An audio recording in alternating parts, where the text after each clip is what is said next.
I should have known something was wrong when my sister Jessica suddenly announced she could afford her dream wedding. Just 3 months ago, she'd been crying about having to settle for a backyard ceremony because of her budget.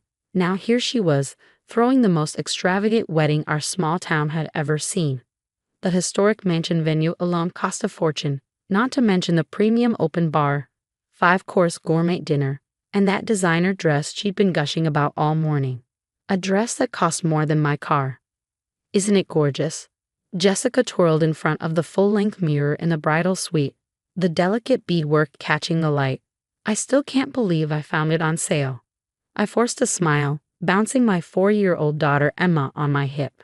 Something about Jessica's story didn't add up, but I couldn't put my finger on it. It's beautiful, Jess. You look perfect.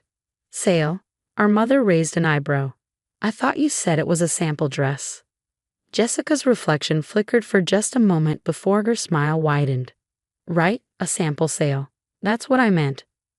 I watched her adjust her veil, remembering how just last month she'd refused to be my daughter's emergency contact at preschool because she was completely broke. Yet here she was, dressed in what looked like $12,000 of hand-beaded silk. Mommy, Emma tugged at my bridesmaid's dress. That looks like the picture in your special box. My heart stopped. The special box.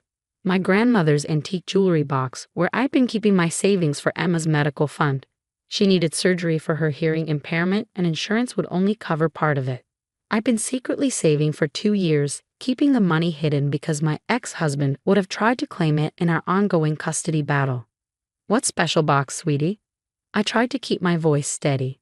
The one with all the money pictures. The one that was empty last week. The room suddenly felt very small. I'd noticed the box seemed lighter when I checked it a few days ago. But in the chaos of wedding preparations, I hadn't had time to count the funds. Jessica, my voice came out barely above a whisper. Where did you really get the money for this wedding? My sister's face went white, but before she could respond, our mother burst in. 5 minutes until showtime. Everyone line up. The next hour passed in a blur. I walked down the aisle on autopilot, stood through the ceremony with my thoughts racing, and somehow managed to pace on a smile for the photos. All while watching my sister parade around in what I was becoming increasingly certain was bought with my daughter's surgery money. During the reception, I couldn't stop thinking about Emma's words. Jessica had been at my house last weekend, insisting on helping me prepare for the wedding. She disappeared upstairs for almost an hour, claiming she was looking for my makeup bag. Time for the speeches. The DJ's voice boomed through the ballroom. I watched Jessica laugh with her new husband, both of them glowing with happiness bought with stolen dreams. My daughter's dreams. Emma sat beside me at the head table, her tiny hearing aids barely visible behind her curls. The aids that only partially helped, that wouldn't be enough as she grew older. The best man stood up, champagne in hand, ready to toast. But before he could speak, Emma pointed at Jessica's dress again.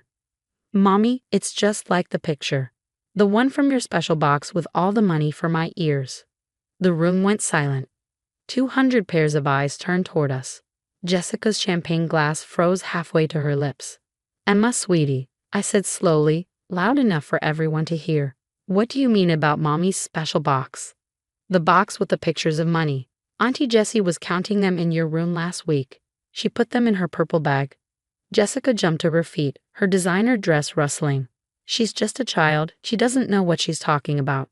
But Emma wasn't finished. You said the pictures would help fix my ears, Mommy, but now they're gone, and Auntie Jessie has a pretty dress instead. I felt something inside me snap. All those extra shifts at the hospital, every penny saved, every sacrifice made, all of it stolen by my own sister for her perfect day. Jessica, I stood up slowly, my voice carrying across the silent room. Would you like to explain to everyone how you suddenly afforded this wedding? Or should I tell them about the $15,000 that disappeared from my daughter's surgery fund last week? The room erupted in gasps and whispers. Jessica's new husband turned to her, confusion written across his face. Our mother dropped her champagne glass, sending it shattering across the marble floor. I was going to pay it back, Jessica stammered, tears welling in her eyes. After the honeymoon. You have to understand. This was my dream wedding. My daughter's surgery was her dream. My voice broke. Her chance to hear properly. To have a normal life. How could you? The best man slowly sat down, speech forgotten. Jessica's husband stood up, his face ashen. What surgery fund? He demanded. Jessica, what did you do? I reached into my purse and pulled out my phone, hands shaking as I pulled up the photos I'd taken of my savings log. I've documented every deposit for 2 years. Would you like to see the exact amount that went missing the day you helped me prepare for the wedding, dear sister? The elegant reception hall had transformed from a scene of celebration to one of chaos. Jessica's new husband, Mark, stood rigid beside her, his face darkening as he scrolled through the photos on my phone. Images of the savings log, the empty jewelry box, and even a security camera snapshot of Jessica leaving my house with her suspicious purple bag. $15,000? Mark's voice cracked. You stole from your niece's surgery fund for this wedding. Jessica's mascara ran down her cheeks as she tried to grab his arm. Baby, please, I can explain. I was desperate. Desperate? I cut in, pulling Emma closer to me. You weren't desperate when you bought the $2,000 bridesmaids' dresses we had to pay for ourselves, or when you booked the 5-star honeymoon suite. Our mother finally found her voice, stepping between us with trembling hands. There must be some mistake. Jessica would never. She couldn't have. Show them the video, Mommy, Emma said, her small voice somehow carrying across the tense silence. The one from your special camera. Jessica's head snapped up. What video? I pulled up another file on my phone. After my divorce, I'd installed security cameras throughout my house. Last week's footage clearly showed Jessica in my bedroom, methodically going through my belongings until she found the antique box. The timestamp matched perfectly with her supposed makeup bag search. I installed them to protect us from my ex, I said quietly. I never thought I'd need them to protect us from family. The video played, showing Jessica counting the money, stuffing it into her purple bag, then carefully replacing the empty box. The footage was crystal clear, damning in its detail. Mark stepped away from Jessica, pulling off his wedding ring.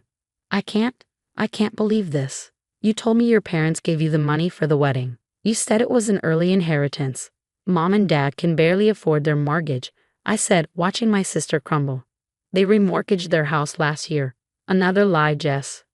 Our father, who had been sitting in shocked silence, suddenly stood up. The mortgage? How did you know about that? Because I'm the one who's been helping them make payments, I revealed, feeling the last of my family's secrets spilling out. Every month, while Jessica told them she was too broke to help. The whispers among the guests grew louder. Jessica's perfect wedding was unraveling thread by thread, much like the elaborate lies she'd woven to make it happen. I'll pay it back, Jessica pleaded, mascara-stained tears dripping onto her stolen dress. I'll get a loan, work extra shifts, anything. Please don't ruin my wedding day. Ruin your wedding day? Mark laughed bitterly. You did that yourself when you decided to start our marriage with theft and lies. Emma tugged at my dress again. Mommy, will I still get new ears? Her innocent question cut through the chaos like a knife. Several guests dabbed at their eyes. My daughter's simple hope for better hearing had been sacrificed for centerpieces and champagne towers. What kind of surgery does she need? Mark asked, his attorney instincts clearly kicking in. Cochlear implants, I explained. Insurance covers part of it, but we needed the extra $15,000 for the procedure and recovery care. I've been saving for 2 years. Mark pulled out his checkbook. I'll write you a check right now. Consider it a wedding gift, or rather, a divorce settlement. Jessica lunged for him. Mark, no, please. We can work this out. Work what out? He stepped back. The theft? The lies? Finding out my new wife stole from a child's medical fund? There's nothing to work out. Our mother tried one last time to salvage the situation. Maybe we could all calm down, have some cake, discuss this later. Later? I couldn't hold back anymore. When exactly would be a good time to discuss how your daughter stole her niece's chance at normal hearing? After the honeymoon. Once the photos are done. When? The wedding planner hovered nervously nearby, clearly unsure whether to proceed with the reception timeline. The band had stopped playing, and the catering staff stood frozen with plates of untouched food. I want the money back by Monday, I stated firmly. Every penny, or I'm pressing charges. You wouldn't? Jessica gasped. I'm your sister. A sister who stole from my child. Watch me. Mark was already writing the check. I'll make it 20,000, he said. The extra is for any legal fees and emotional damages, and Jessica. He turned to his bride of less than 2 hours. Don't bother coming back to the house. I'll have your things sent to your mother's. As Mark handed me the check, Jessica made one final desperate attempt. It was just sitting there in that old box. She cried out. You didn't even need it right away. I was going to replace it before Emma's surgery date. Her surgery was scheduled for next month, I revealed, watching Jessica's face pale further. I was going to announce it at Mom and Dad's anniversary dinner.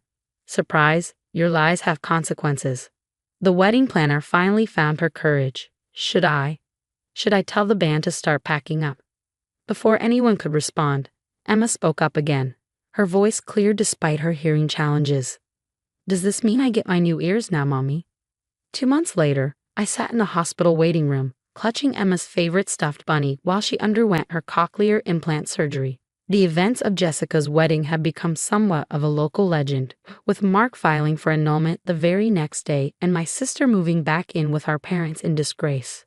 The check Mark wrote had cleared immediately, and thanks to his generosity, we could afford not just the surgery but also the best post-operative care and therapy Emma would need.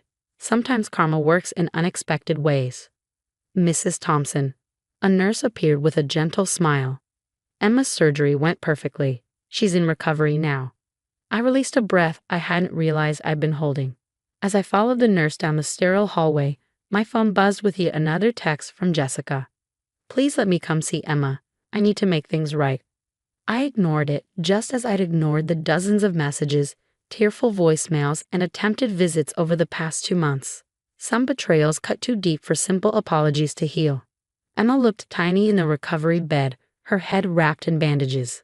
The doctor explained they'd activate the implants in a few weeks, once she healed properly. My brave little girl had taken everything in stride, even telling her preschool class she was getting magic ears like a superhero. Mommy? She whispered groggily as I took her hand. Did they give me my new ears? Yes, baby. Soon you'll be able to hear everything so clearly. As Emma drifted back to sleep, I heard a commotion in the hallway.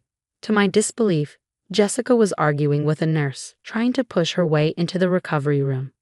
Ma'am, only immediate family is allowed, the nurse insisted. I am family. I'm her aunt. Sarah, please just let me see her. I stepped into the hallway, closing Emma's door behind me. What are you doing here? Jessica looked terrible. Dark circles under her eyes, unwashed hair, wearing what looked like old pajamas. I had to come. Mom told me the surgery was today. I've been sitting in my car for hours, trying to work up the courage. To what? Steal her pain medication. Maybe take the implants to sell for another wedding. She flinched. I deserve that. I deserve all of it. But please, I need to make amends. Amends? I laughed bitterly. You know what Mark told me? That you've been planning this for months. That you went through my house multiple times, searching for valuables before you found the money. That's not a desperate mistake, Jess. That's calculated theft. I know, she whispered, sliding down the wall to sit on the floor. I know what I did was unforgivable. The therapist Mom made me see. She's helping me understand how toxic my need for perfection had become. How I justified hurting my own family for a fantasy wedding. I looked at my sister, really looked at her. We'd grown up sharing everything. Clothes, secrets, dreams. Somewhere along the way, she'd lost herself in the pursuit of appearances, willing to sacrifice anything and anyone for the perfect image. Emma asks about you sometimes, I admitted. She doesn't understand why Auntie Jessie doesn't visit anymore. Fresh tears spilled down Jessica's cheeks. What do you tell her? That sometimes grown-ups make big mistakes and they need time to learn how to be better people. Are you really pressing charges? She asked quietly. I shook my head. Mark's check covered everything. But Jessica, the trust is gone. You'll need to rebuild it from scratch if you ever want to be part of our lives again. How? Start by getting help, real help, not just the therapy Mom arranged. Get a job. Pay Mark back. Show me through actions, not words, that you understand what you did wrong. A nurse appeared in Emma's doorway. She's asking for you, Mrs. Thompson. I turned back to my sister. I need to go. Emma needs me. Sarah? Jessica called as I reached for the door handle. Thank you. for not pressing charges. And I'm so sorry, not just for taking the money, but for being the kind of person who could do that to her own niece. I nodded, not trusting myself to speak. Inside, Emma was sitting up slightly, her tiny face brightening as I entered. "Mommy," I heard voices. Was someone there? I smoothed her hair around the bandages. "Just someone learning a very important lesson, sweetie. About magic ears." I smiled, thinking about Jessica sitting in the hallway, finally facing the consequences of her actions. No, baby, about something much more important: how to be a better person. As Emma drifted back to sleep, I sent a quick text to our mother. Jessica was here. Get her into a good outpatient program. Maybe in 6 months, if she's doing the work, we can talk about supervised visits. Looking at my daughter's peaceful face, I realized sometimes the hardest lessons come wrapped in the most painful packages. Jessica had lost everything chasing a perfect day, while Emma would gain a whole new world of sounds thanks to her aunt's disgrace and her ex-almost uncle's conscience. The irony wasn't lost on me that in trying to create the perfect wedding memory, Jessica had instead created an unforgettable lesson about the true meaning of family, and how trust, once broken, leaves scars that take far longer to heal than any surgical wounds.